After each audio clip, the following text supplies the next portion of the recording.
안녕하세요. 경제 읽어주는 남자 김광석입니다. 반갑습니다. 한국은행 이창용 총재께서 한국 가계부채에 대해서 경고의 메시지를 던졌습니다. 특히 그 대상은 바로 청년인데요.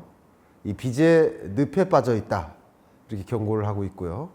과도한 무리한 부채 영끌하지 말라라는 메시지를 던졌습니다. 그 배경이 무엇이고 한국 가계부채 어떤 상황이고 왜 이렇게 청년들은 이 빚의 늪에 빠지게 된 것인지, 한국은행은 어떻게 진단하고 있는지 그 사안을 하나하나 저와 함께 들어가 보도록 하겠습니다.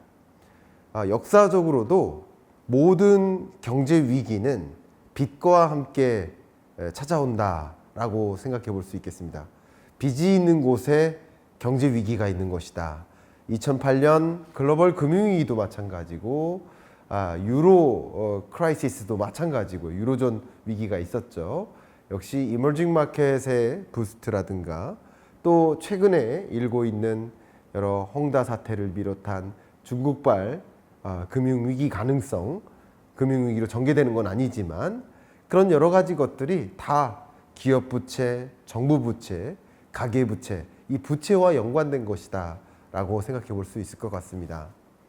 특히 코로나19 이후에 세계 주요국들은 막대한 정부 부채를 끌어다가 이 코로나19를 이겨내기 위해서 많은 예산을 탕감하다시피 해왔죠. 그러다 보니까 부채는 쌓였고요. 더군다나 이 경제 위기를 극복하기 위해서 낮은 금리를 도입했죠. 세계적으로 완화의 시대가 시작됐었던 거죠. 우리나라도 마찬가지 2020년, 21년 금리를 적극적으로 인하해 나가면서 또 많은 우리 경제 주체들이 빚을 끌어다 쓰기 시작합니다. 그렇죠?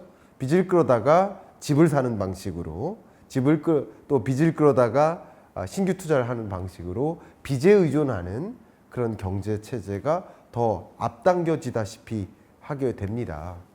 이러다 보니까 특히 최근 들어서 이렇게 올해 하반기 30대 이하 아파트 매매 비중이 급격히 늘어나고요. 또 향후에 금리가 좀 낮아질 수도 있겠다. 그러면 집값이 다시 오르지 않겠느냐 하는 그런 기대감으로 주택 매수에 들어섭니다.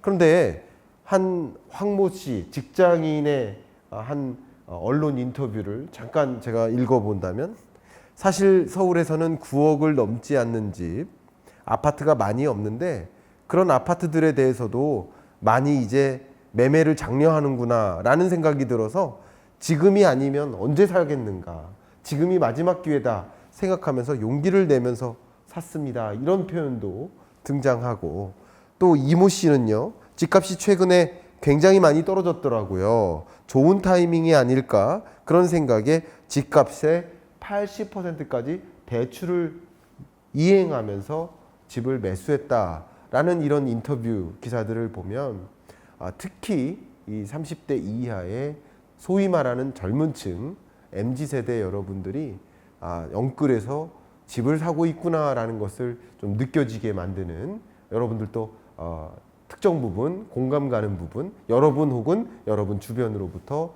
이런 일들이 일어나고 있구나라는 것을 어느 정도 공감하실 수 있을 것 같습니다. 이런 여러 가지 모습들을 보면서 하는 총재께서 이렇게 표현을 하죠. 1, 2%대의 금리는 가능하지 않다. 다시 그 저금리로의 회귀는 당장 올 수가 없다. 꿈꾸지 마라. 이렇게 표현하고요. 본인이 감당할 수 있는지 고려해서 부동산 투자를 해야지, 감당할 수 있는지 없는지를 고려하지 않고 무작정 묻지마 투자하면 안 된다라고 경고를 합니다. 또 그 밖에도 한동안 지난 10년처럼 1, 2% 수준으로 금리가 낮아질 가능성은 희박하다. 젊은 층은 인플레이션을 경험하지 못했기 때문에 2020년, 21년, 그리고 22년, 23년 그런 굉장히 독특한 경제 아닙니까?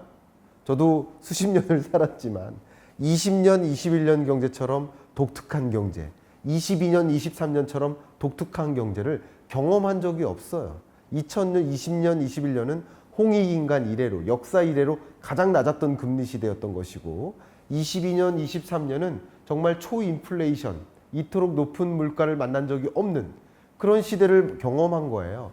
그런 것을 처음 경험한 세대들이, 이 젊은 층들이 그냥 다시 또 그런 낮은 금리로 갈 거라는 그런 예상을 함부로 해서 집을 만약에 사셨다면 조심해야 된다. 그런 낮은 금리로 다시 회귀되기 어려울 수 있다라고 경고를 하고 있습니다. 자, 그래서 이제부터는 한국은행 총재께서 어쨌든 고위 공직자로서 우리 한국의 통화정책 수장으로서 왜 이런 경고를 했는지, 그 경고의 배경이 무엇인지 가계부채를 한번 진단해보고, 그 한국은행 총재께서 발언한 것은 한국은행의 대표성이 있는 진단이라고 볼 수 있기 때문에 한국은행은 한국 가계부채를 어떻게 진단하는지 그런 것을 하나하나 따져보도록 하겠습니다. 가계부채 말 그대로 1900조 시대에 우리는 놓이게 됩니다. 2023년 기준으로 1800조 후반에 거의 1900조에 육박하는 가계부채를 기록하고 있습니다. 이 가계부채 전체액에서 주택담보대출이 차지하는 그 비중이 대략 55.4%나 됩니다. 특히 2021년 이후에 이 주택담보대출이 전체 가계부채에서 차지하는 비중이 굉장히 빠른 속도로 늘어나는 것을 여러분 확인하실 수 있습니다. 이 주택담보대출의 전체 규모가 현재 1031조나 되는데요. 2023년 1분기는 1017조였고 2분기는 1031조로 한 개 분기 동안 3개월 동안 무려 14조나 늘었습니다. 이렇게 주담보가 14조 증가한 것은 한국 역사상 최대치입니다. 그러니까 주택담보대출 그 규모가 증가하는 속도가 역사상 가장 빠르게 전개되고 있고, 그러다 보니까 전체 가계부채에서 주담보가 차지하는 비중도 보시는 것처럼 여러분 눈에 띄시죠? 굉장히 빠른 속도로 이게 올라가고 있지 않습니까? 기울기가 높지 않습니까? 2021년 이래로 기울기가 높게 상승하고 있는 모습. 우리가 주담보의 규모, 뭐 가계부채의 규모, 그 가계부채나 어떤 규모 면에서 중요하고 GDP 대비 비중 뭐 이런 것들도 중요합니다. 근데 규모 면에서 중요한 게 이게 중요성이 있는 게 아니라 어디에 중요성이 있습니까? 얼마나 빠르게 증가하는가, 속도의 중요성이 더 있어요. 뭐든지 급박하게 어떤 다른 환경에 놓이게 되면 그 경제는 사실상 위험에 처할 수도 있거든요. 그래서 이렇게 증가하는 속도가 범상치 않다라는 것을 보여주고, 주담보가 이렇게 빠르게 늘어난다는 얘기는 결국 뭡니까? 그만큼 거래가 빠르게 일어난다라는 것을 보여주는 거예요. 그런데 이렇게 가계부채가 증가한 배경을 한국은행은 어떻게 진단하고 있는지 여러분께 설명드리도록 하겠습니다. 저의 전망이 아니라 한국은행의 전망입니다. 2023년 한국의 경제성장률 전망치가 약 1.4%고요. 2024년은 2.2%로 2023년보다는 23년이 나아진다. 24년 경제가 좋은 경제라고 말씀드리는 것은 아닙니다만 어쨌든 여러 시나리오에 따라 다르겠지만 그래도 최소 2023년 약 1.4%에서 2024년 최소한 2.0% 정도는 담보할 수 있다라고 한국은행은 전망하고 있습니다. 이해가시죠? 기본적으로는 1.4에서 2.2. 그러니까 경제가 23년이 지독하게 어려운 경제였고, 제가 23년 경제 전망서에서 23년 경제를 지독하게 어려운 경제, 인내해야만 하는 경제, 배고픔, 가난함을 이겨내야 하는 해, 그래서 내피배 시대 이렇게 표현했지 않습니까? 23년 경제가 그렇게 어려웠고 그거보다만 나아지는 느낌, 이렇게 전망합니다. 거시경제적으로 23년 하반기가 뭐다? 변곡점이다 라고 표현하고 있는 거예요. 그 변곡점에 놓이게 되는 여러 가지 배경 중에 하나는 바로 한국 경제를 짓눌렀던 고물가의 압력인 거예요. 보시는 것처럼 23년, 24년 그 고물가의 압력이 하향 안정화되고 있죠. 물론 여러분이 체감하시는 그 고물가, 물건의 가격은 떨어질 리 없습니다. 가격은 여전히 오르고 있다는 뜻이에요. 그러나 가격의 상승률은 5.1% 상승하다 3.5% 상승으로, 그리고 2.4% 상승으로 하향 안정화된다. 이런 걸 뭐라고 합니까? 디스인플레이션.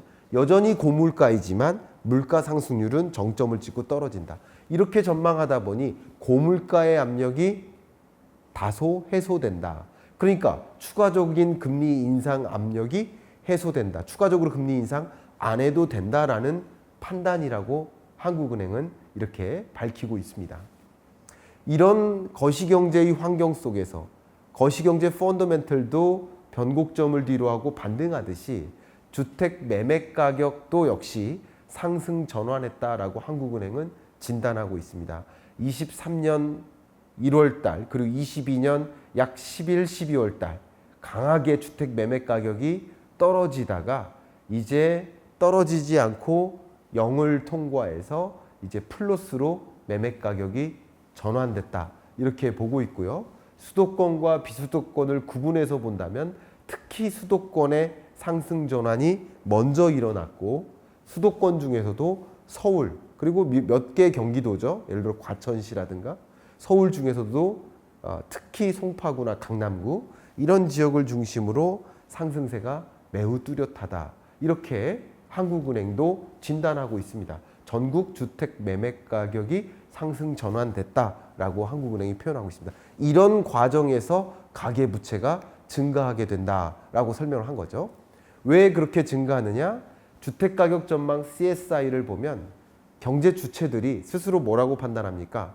오늘의 집값보다 내년 이날, 자 오늘이 예를 들어서 9월 5일이라고 해볼게요. 그러면 23년 9월 5일의 집값보다 24년 9월 5일의 집값이 더 비싸다라고 인식하는 거예요. 이해가시죠?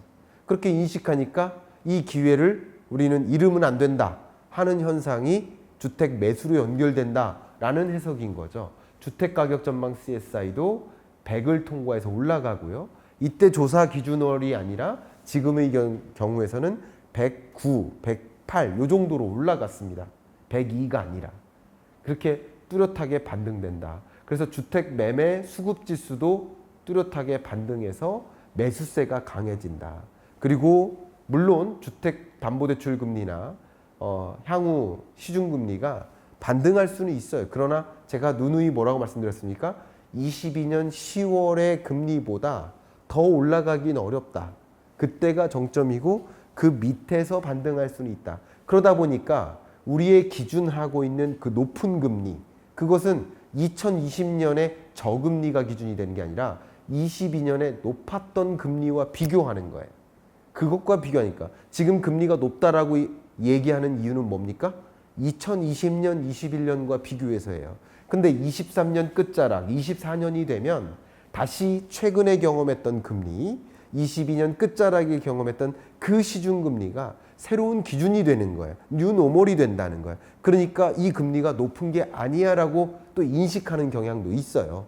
그런 경향뿐만 아니라 나 대출 없이도 집 살 수 있어라고 얘기하는 소위 고소득층, 고자산가들은 이제 가격이 반등하는 흐름이면 매수해야지. 이때 안 사면 언제 사느냐? 이렇게 하면서 집 매수로 연결되는 거예요. 거시경제가 반등하고 집값이 반등하고 이게 매수세로 연결되면서 가계부채에 의존해서 집을 사는 경향, 그게 바로 집값 반등을 보여주는 겁니다. 가계부채, 그러면 얼마나 부실하길래 한국은행은 또 한국은행 총재께서는 지적을 하는 것일까? 기업대출 연체율도 사실 2010년, 11년과 비교해 보면 한참 낮게 형성되어 있지만 어쨌든 23년 들어서 연체율이 다시 상승합니다. 가계대출 연체율도 물론 2015년 이래로 특히 2016년 중반 이래로 다시 최고점을 기록한 건 맞지만 어쨌든 다시 연체율이 올라가고 있구나. 연체율이 올라가다 보면 못 갚는 빚이 그중에 일부가 생기겠죠. 현재는 가계부채가 예를 들어 100조라고 한다면 그중에서 대략 4천억 정도가 100조라고 한다면 1조가 안 되는 약 4천억 정도, 0.4%니까 맞죠?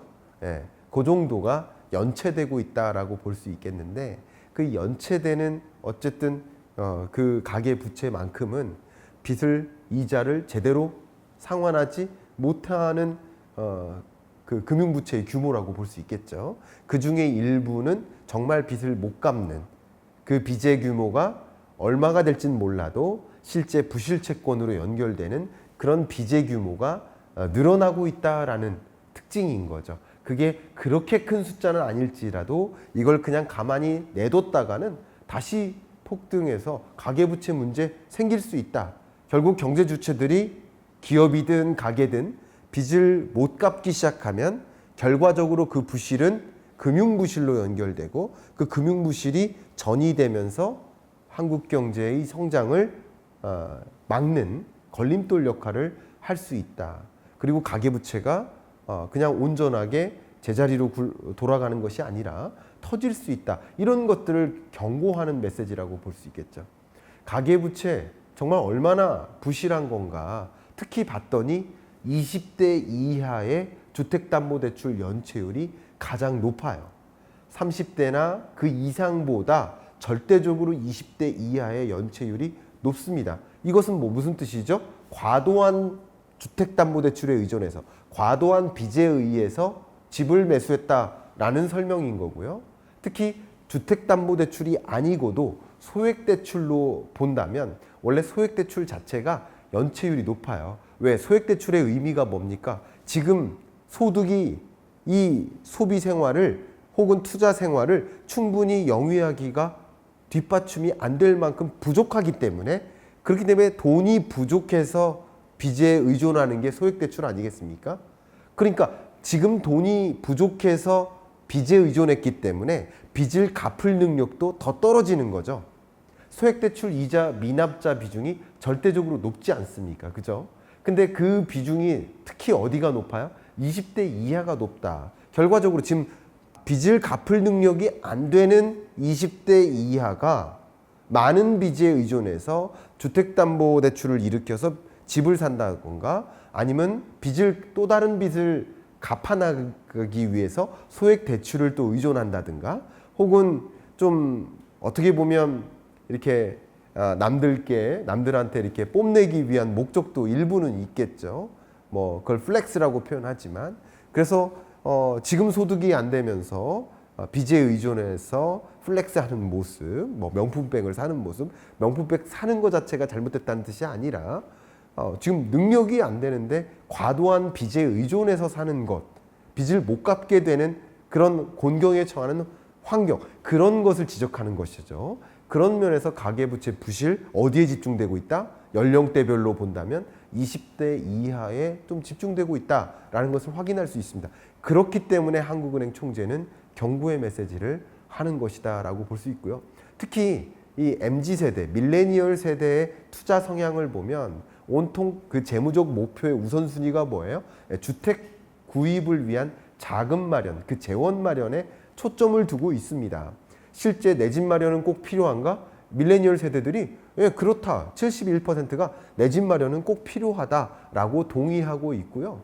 미래에는 경제 성장이나 자산 저축이 힘들기 때문에 지금 내 집 마련을 해야 된다라고 절대적인 68%가 생각하고 있는 거예요. 현실 경제를 그렇게 인식하고 있는 거야. 결혼은 반드시 해야 된다? 반드시 해야 되지 않는다. 자녀가 꼭 있어야 된다? 꼭 있을 필요는 없다. 그러나 내 집 마련은 필요하다라고 밀레니얼 세대가 인정하고 있기 때문에 이렇게 주택담보대출 규모가 밀레니얼 세대를 중심으로 급격하게 증가하고 있고 그런데 반면에 이 저출산 현상 오늘 날짜로 0.7% 2023년 2분기 합계 출산율이 0.7명입니다. 0.7명이라는 정말 역사적으로 이례적인 숫자를 맞이합니다. 그러니까 출산율은 역대 최저인데 주택담보대출 규모가 증가하는 속도 14조가 1분기 동안 증가했는데 이 속도는 주담대 증가는 역대 최대예요. 좀 늘어났으면 하는 것은 최소고 좀 줄어들었으면 하는 것은 최대니까 정말 우리 경제가 당면한 이런 현상, 이런 현실이 밀레니얼 세대에게 이 젊은 층에게 한국은행 총재로서 어쩌면 어른으로서 좀 경고의 메시지를 할 수 있지 않을까 이런 생각을 해봅니다. 저도 의견을 좀 올려봅니다. 특히 MZ세대, 밀레니얼 세대, 20대 청년 여러분들께 절대 여러분 영끌하시면 안 됩니다. 비투하시면 안 됩니다. 적정한 범위 내에서 적정한 규모의 빚에 의존해야 되는 것이지, 적정한 규모가 아닌 그 이상을 초과하는 과도한 빚에 의존하면 앞으로의 미래가 더 어려워집니다. 지금도 빚에 의존해서 살아왔는데 앞으로 그 빚을 갚을 능력이 있을까? 그건 또 어려워질 수 있거든요. 빚의 악순환에 놓일 수 있다. 그래서 영끌하지는 부탁드립니다. 마십시오. 비투하지 마십시오. 절대 제 채널 구독자 여러분들은 그런 의사결정을 안 하시길 바라고, 제가 누차 가계부채라는 주제로 강의를 다뤘기 때문에 그 강의 보시면서 어느 수준만큼 내가 빚에 의존해야 되는지를 가장 합리적으로 판단하실 수 있는 능력을 갖추시고, 적정한 규모의 빚에 의존해서 투자 의사결정, 내 집 마련 의사결정, 혹은 뭐 교육, 자기 스스로 교육받는 그런 의사결정 내리시길 좀 부탁드리고요. 또 빚에 의존한다 하더라도 절대 지난 짧은 2년 동안의 경험에 기초해서 미래에 대한 의사결정을 내리지 않으시기를 좀 부탁드립니다. 2020년, 21년 세상에 이토록 낮은 금리를 처음 봐요. 세상에 이토록 집값이 폭등하는 걸 처음 봐요. 그래서 21년 끝자락에 영끌에서 집을 삽니다. 87.5%가 변동금리로 대출을 받습니다. 앞으로 금리가 어떻게 될까요? 라는 질문을 던지는 게 아니라 지난 2년 동안의 경험에 기초해서 앞으로 수십 년에 대한 어떤 의사결정을 내려버리는 거예요. 앞으로 금리가 어떨까요? 라는 질문을 던지지 않고요. 지금도 마찬가지입니다. 앞으로 금리가 어떨까요? 라는 질문을 던지지 않은 채 지금 이렇게 높고, 쉽게 말하면 금리는 떨어질 일만 남았는데 이런 상황에서도 고정금리로 대출을 받아요. 물론 금융기관이 변동금리로 대출을 잘 안 해주는 특성도 있죠. 이런 국면에서 무리한 투자를 했다가는, 무리한 영끌을 해서 투자했다가는 정말 어려운 상황에 놓일 수 있습니다. 23년 하반기 제가 전망해 드렸던 것처럼 집값은 반등하는 추세를 유지할 거라고 생각합니다. 다만 그 반등세는 매우 뚜렷한 것은 아니고 완만한 반등으로 저는 판단하고 있기 때문에, 누차 말씀드렸죠. 그렇기 때문에 너무 서두르거나 영끌하거나 과도한 빚에 의존해서 투자 의사결정을 내릴 필요까지는 없으시다라는 것, 의견을 좀 올리고, 오늘 이야기는 좀 묵직하지만 이렇게 한국은행 총재 이창용 총재가 왜 가계부채에 대해서 경고하는지 그 현상을 명확히 들여다보셨을 거라고 생각드리고, 이번 주 경제 읽어주는 남자 마무리하도록 하겠습니다. 감사합니다.